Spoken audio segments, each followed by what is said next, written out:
Imaginez-vous de participer à une course internationale en voilier, en pleine autonomie face aux conditions extrêmes de l'océan. C'est le défi que se sont lancés l'équipe de l'Émirat amarrée en ce moment au port de Québec. Nous, on est arrivé de Lorient en France, puisque le projet est basé là-bas. Et donc, on va à Collingwood. Donc, on fait un arrêt ici à Québec pour quelques jours. Ensuite, on s'arrête à Montréal, Toronto. Et puis, on arrivera enfin au lac Huron, à Collingwood, pour notre programme.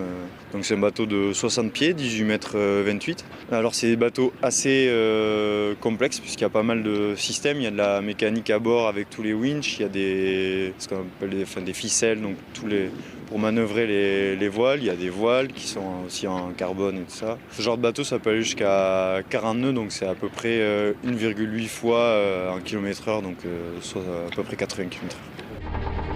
The Vendée Globe is one of the toughest sporting challenges on the planet. L'objectif est de préparer le skipper canadien Scott Shire à devenir le premier au pays à réaliser la Vendée Globe, une course à travers le monde, l'une des plus extrêmes en navigation. Alors, le Vendée Globe 2028, c'est un tour du monde en solitaire sans assistance.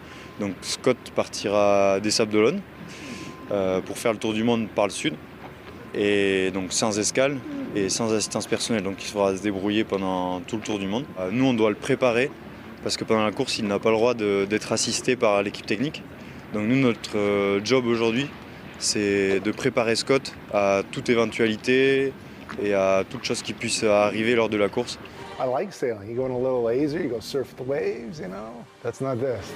Donc pour l'instant, l'équipage est avec Scott, mais éventuellement, il sera laissé seul face aux défis de la navigation. On a souvent des gestions de passage de dépression ou d'anticyclone, donc c'est des gestions de système météo. Son objectif, c'est de s'adapter à cette évolution de système météo-là, de manière à aller le plus rapidement possible d'un point A à un point B. Il y a de l'analyse d'état de la mer, de la météo et des risques qu'on peut prendre, puisque des systèmes météo, c'est pas une valeur sûre, c'est une analyse en amont. Donc l'état de la mer, ça peut être vraiment problématique, des états de mer assez courts et assez forts. Notamment pendant le Vendée Globe, il va passer l'océan Indien.